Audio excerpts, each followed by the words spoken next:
നമസ്കാരം. ഇന്നത്തെ പ്രധാന വാർത്തകളുമായി ഷാജി കടക്കൽ.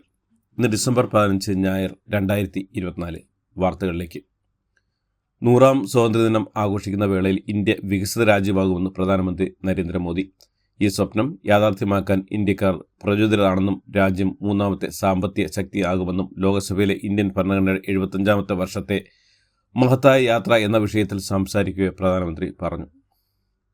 ശോഭനവും കൂടുതൽ ഏകീകൃതവുമായ ഭാവിക്കായി ഇന്ത്യയെ നയിക്കാൻ പരന്ന കാര്യങ്ങൾ ശ്രദ്ധിക്കണമെന്ന് പ്രധാനമന്ത്രി നരേന്ദ്രമോദി ഐക്യം, സമഗ്രത, പുരോഗതി എന്നീ വിഷയങ്ങൾ ഊന്നി ഏക് ഭാരത് ശ്രേഷ്ഠ് ഭാരത് കാഴ്ചപ്പാടും ഉൾക്കൊണ്ടുള്ളതാണ് ഈ നിർദ്ദേശങ്ങൾ. അഴിമതിയോട് സഹിഷ്ണുത കാണിക്കരുത്, രാഷ്ട്രീയത്തിലെ സ്വജനപക്ഷപാതം അവസാനിപ്പിക്കണം, സ്ത്രീ ശാക്തീകരണം വികസനത്തിലൂടെ ആവണം, നിയമപാലനത്തിൽ അഭിമാനിക്കണം, അടിമത്ത മനോഭാവത്തിൻ്റെ അവശിഷ്ടങ്ങൾ പോലും ഇല്ലാതാക്കണം എന്നടക്കം 11 പ്രമേയങ്ങളാണ് പ്രധാനമന്ത്രി മുന്നോട്ട് വയ്ക്കുന്നത്.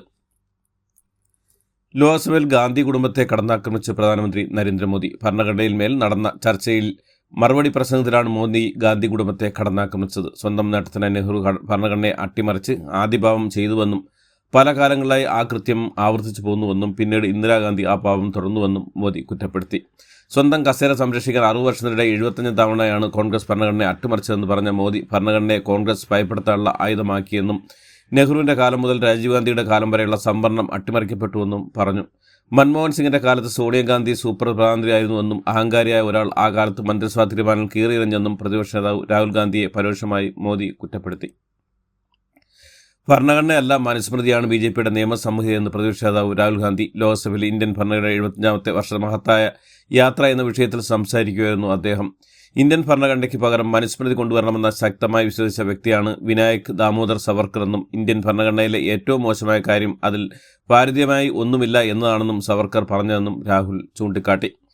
ഭരണഘടന സംരക്ഷിക്കുന്നവരും എതിർക്കുന്നവരും തമ്മിലുള്ള പോരാട്ടമാണ് ഇന്നിവിടെ നടക്കുന്നതെന്നും ഭരണഘടനയിൽ മഹാത്മാഗാന്ധിയുടെയും അംബേദ്കറിൻ്റെയും നെഹ്റുവിൻ്റെയും ആശയങ്ങളുണ്ടെന്നും ഇന്ത്യയുടെ ഏറ്റവും നവീനവും മഹനീയവുമായ രേഖയാണ് ഭരണഘടനയെന്നും രാഹുൽ പറഞ്ഞു. ഏകലവ്യൻ്റെ വിരൽ മുറിച്ച പോലെ നിങ്ങൾ ഇന്നത്തെ ഇന്ത്യൻ യുവതയുടെയും ചെറുകിട കച്ചവടക്കാരുടെയും കർഷകരുടെയും ചെറുകിട വ്യവസായികളുടെയും ചെറുവിരൽ രാജ്യത്തെ കുത്തക മുതലാളികൾക്ക് വേണ്ടി മുറിക്കുകയാണെന്നും രാഹുൽ കൂട്ടിച്ചേർത്തു. പ്രധാനമന്ത്രി നരേന്ദ്രമോദിയുടെ മറുപടി പ്രസംഗത്തെ രൂക്ഷമായി പരിഹസിച്ച് വയനാട് MPയും AICC ജനറൽ സെക്രട്ടറിയുമായ പ്രിയങ്ക ഗാന്ധി പ്രധാനമന്ത്രി 2 മണിക്കൂർ നടത്തിയ പ്രസംഗം വല്ലാതെ ബോറടിപ്പിച്ചുവെന്നും ഒരു ദിവസം അടുപ്പിച്ച് 2 കണക്ക് ക്ലാസ്സിലിരുന്ന് അവസ്ഥയിലായിരുന്നു താനെന്നുമാണ് പ്രിയങ്ക പറഞ്ഞത്. തനിക്ക് മാത്രമല്ല ലോക്സഭയിലെ എല്ലാ MPമാർക്കും ആഭ്യന്തരമന്ത്രി അമിത്ഷായ്ക്കും BJP അധ്യക്ഷൻ JP നദ്ദയ്ക്കും വരെ പ്രധാനമന്ത്രി പ്രസംഗം നല്ല ബോറടിച്ചുവെന്നാണ് അവരുടെ ശരീരഭാഷ വ്യക്തമാക്കിയെന്നും പ്രിയങ്ക പരിഹസിച്ചു. പുതുതായി ഒരു കാര്യവും ഏതെങ്കിലും ക്രിയാത്മകമായ കാര്യവും ലോക്സഭയിൽ പ്രസംഗത്തിൽ മോദി പറഞ്ഞില്ലെന്നും പ്രിയങ്ക വിമർശിച്ചു. ഭരണഘടനയെ നിരാകരിച്ച രാഷ്ട്രീയ ഗുരുക്കന്മാരുടെ ശിഷ്യനായ പ്രധാനമന്ത്രിക്ക് ഭരണഘടനയോട് ആത്മാർത്ഥതയുണ്ടെന്നും ജനം വിശ്വസിക്കാൻ ഇടയില്ലെന്നും AICC general secretary KC Venugopal. പ്രധാനമന്ത്രി മോദിക്കും BJPക്കും ഭരണയോട് ഒരു കൂറുമില്ലെന്നും എത്ര പ്രസംഗങ്ങൾ നടത്തിയാലും അദ്ദേഹത്തിൻ്റെ കാപട്യങ്ങൾ ജനത്തിന് ബോധ്യമാകുമെന്നും വേണുഗോപാൽ പറഞ്ഞു. ഇന്ത്യൻ ജനത നേരിടുന്ന അനീതിക്കും അസമത്തിനും എതിരെയുള്ള ഉത്തരങ്ങളാണ് പൊതുജനം അദ്ദേഹത്തിൽ നിന്ന് പ്രതീക്ഷിച്ചതെന്നും അദാനി നടത്തിയ വൻ അഴിമതിയെ ബന്ധപ്പെട്ട ആരോപണങ്ങൾക്കൊന്നും മോദിക്ക് ഉത്തരമില്ലെന്നും KC വേണുഗോപാൽ പറഞ്ഞു. വയനാട് പുനരധിവാസത്തിൽ സംസ്ഥാന സർക്കാരിനെതിരെ കേരള ഗവർണർ ആരിഫ് മുഹമ്മദ് ഖാൻ NGOക്കളും വിവിധ വ്യക്തികളും വയനാട് പുനരധിവാസത്തിന് വലിയ സഹായങ്ങൾ വാഗ്ദാനം ചെയ്യുമെന്നും അവർക്ക് വേണ്ട സ്ഥലം അനുവദിക്കാൻ പോലും സംസ്ഥാന സർക്കാരിന് കഴിഞ്ഞില്ലെന്നും ഗവർണർ ആരോപിച്ചു. വയനാട്ടിലെ അടക്കം ദുരിതബാധിതരെ എയർലിഫ്റ്റ് ചെയ്തതിന് 132 കോടി 62 ലക്ഷം രൂപ ആവശ്യ കേന്ദ്ര നടപടിയിൽ കടുത്ത പ്രതിഷേധവുമായി കേരളം. തുക ഒഴിവാക്കിത്തരാൻ കേന്ദ്രത്തിന് സംസ്ഥാനം കത്തയക്കും. കേന്ദ്രത്തിനെതിരെ രാഷ്ട്രീയ പ്രതികൂലമായി പ്രശ്നം ഉയർത്തിക്കൊണ്ടുവരാനും സർക്കാർ തീരുമാനമുണ്ട്. വയനാട്ടിൽ ടൗൺഷിപ്പ് പ്രഖ്യാപനം ആവർത്തിച്ചും നടപ്പാക്കാൻ പറ്റുന്നത് ഇടത് സർക്കാർ പറയുന്നുവെന്ന് സൂചിപ്പിച്ചും മുഖ്യമന്ത്രി പിണറായി വിജയൻ വയനാട്ടിൽ സഹായ വാഗ്ദാനം ചെയ്ത് ഒരുപാട് വ്യക്തികളും സംഘടനകളും സർക്കാരുകളും ഉണ്ടെന്ന് പ്രഖ്യാപിച്ച് ടൗൺഷിപ്പ് തന്നെ വയനാട്ടിൽ ഉയരുമെന്നും ലോകത്തിന് മാതൃകയായ ടൗൺഷിപ്പ് ഉണ്ടാക്കുകയെന്നും മുഖ്യമന്ത്രി വ്യക്തമാക്കി. വയനാടിനായി കേരളത്തിലുള്ള BJP MPമാരൊഴികെ ബാക്കി മുഴുവൻ MPമാരെല്ലാം ഒന്നിച്ചു നിന്നുവെന്നും പിണറായി ചൂണ്ടിക്കാട്ടി. കേരളത്തിലൂടെ പകപോക്കലാണ് കേന്ദ്രം നടത്തുന്നതെന്നും ആഭ്യന്തരമന്ത്രി സ്ഥാനത്തിരിക്കുന്ന ഒരാൾ പറയുന്നത് പാടില്ലാത്ത നുണയാണ് അമിത്ഷാ പറയുന്നതെന്നും എന്നാൽ ഇനിയും കേന്ദ്രത്തോട് സംസാരിക്കുമെന്നും മുഖ്യമന്ത്രി പറഞ്ഞു. ദുരന്തബാധിതരെ എയർലിഫ്റ്റ് ചെയ്തതിന് 132 കോടി 62 ലക്ഷം രൂപ ആവശ്യപ്പെട്ട കേന്ദ്ര നടപടി ദൗർഭാഗ്യമെന്ന് കോൺഗ്രസ് നേതാവ് രമേശ് ചെന്നിത്തല. കേരളത്തോട് കേന്ദ്രം സത്യതാപരമായ നിലപാടാണ് സ്വീകരിക്കുന്നതെന്നും വയനാടിന് വേണ്ടി കേന്ദ്രം എന്ത് സഹായം ചെയ്തുവെന്നാണ് പ്രധാനമെന്നും ചെന്നിത്തല പറഞ്ഞു. ഹെലികോപ്റ്റർ ഉപയോഗിച്ചതിന് പണം ചോദിച്ച് ഒരിക്കലും അംഗീകരിക്കാൻ പറ്റില്ലെന്നും ആ തീരുമാനം തിരിച്ചെടുക്കണമെന്നും ചെന്നിത്തല ആവശ്യപ്പെട്ടു. സംസ്ഥാനത്തെ ദുരന്തബാധിതരെ എയർലിഫ്റ്റ് ചെയ്തതിന് 132 കോടി 62 ലക്ഷം രൂപ ആവശ്യപ്പെടുന്നത് വ്യാജകഥയാണെന്ന് BJP സംസ്ഥാന അധ്യക്ഷൻ K സുരേന്ദ്രൻ. പത്രവാർത്തകൾ വസ്തുതാവിരുദ്ധമാണെന്നും തെറ്റായ പ്രചരണമാണെന്നും സുരേന്ദ്രൻ പറഞ്ഞു. ക്രിസ്മസ് പുതുവത്സര ബമ്പർ ലോട്ടറിയുടെ ആകെ സമ്മാനത്തുക 9.31 കോടി രൂപ വെട്ടിക്കുറയ്ക്കാനുള്ള സർക്കാരിന്റെ നീക്കം തിരിച്ചടിച്ചു. ലോട്ടറി ഏജന്റുമാരുടെ വ്യാപകത്തെ തുടർന്ന് വിജ്ഞാപനം റദ്ദാക്കി സമ്മാനത്തുക കമ്മീഷനും പുനഃസ്ഥാപിച്ചെങ്കിലും അച്ചടിച്ച 12 ലക്ഷത്തോളം ടിക്കറ്റുകൾ ഉപേക്ഷിക്കേണ്ടി വന്നു. ഈ മാസം 5-ന് പൂജ ബമ്പർ നറുക്കെടുപ്പിന് പിന്നാലെ വിപണിയിൽ എത്തേണ്ടിരുന്ന ക്രിസ്മസ് ബമ്പർ ലോട്ടറി ഇപ്പോഴും ഇറക്കാനായില്ല. എത്രയും വേഗം അച്ചടി പൂർത്തിയാക്കി പുതിയ ടിക്കറ്റ് ഇറക്കാനുള്ള തീവ്ര ശ്രമത്തിലാണ് ലോട്ടറി ഡയറക്ടറേറ്റ്. മലബാറിൽ വലിയ പ്രചരണം നേടിയ മൈക്ക് 7 വ്യായാമ കൂട്ടായ്മയിൽ സംശയമുണ്ടെന്നും മുൻ വിദേശകാര്യ സഹമന്ത്രിയും BJP നേതാവുമായ V Muraleedharan Jamaat Islami popular front പോലുള്ള സംഘടനകൾ മൈക്ക് 7 പിന്നിലുണ്ടെന്ന് സംശയിക്കാൻ നിരവധി കാരണങ്ങളുണ്ടെന്നും അദ്ദേഹം പറഞ്ഞു. വിഴിഞ്ഞം അന്താരാഷ്ട്ര തുറമുഖത്തിന് കേന്ദ്ര സർക്കാർ അനുവദിക്കാൻ ഉദ്ദേശിക്കുന്ന വയബിലിറ്റി ഗ്യാപ് ഫണ്ട് ഫലമടങ്ങിയ തിരിച്ചടയ്ക്കണമെന്ന കേന്ദ്ര ധനകാര്യ മന്ത്രാലയ തീരുമാനത്തിനെതിരെ പ്രധാനമന്ത്രിക്ക് കത്തെഴുതി മുഖ്യമന്ത്രി പിണറായി വിജയൻ. കേന്ദ്ര സർക്കാർ VGF ഗ്രാന്റിന്റെ കാര്യത്തിൽ പുറത്തുവന്ന പൊതുനയത്തിൽ നിന്നുള്ള വ്യതിയാനമാണ് വിഴിഞ്ഞം അന്താരാഷ്ട്ര തുറമുഖത്തിന്റെ കാര്യത്തിൽ മാത്രം കേന്ദ്ര ധനകാര്യ മന്ത്രാലയം സ്വീകരിച്ചിരിക്കുന്ന നിലപാടെന്നും മുഖ്യമന്ത്രി കത്തിൽ ചൂണ്ടിക്കാട്ടി. VGF ഗ്രാന്റായി തന്നെ അനുവദിക്കുന്നത് പ്രധാനമന്ത്രി ഇടപെടണമെന്നും മുഖ്യമന്ത്രി അഭ്യർത്ഥിച്ചു.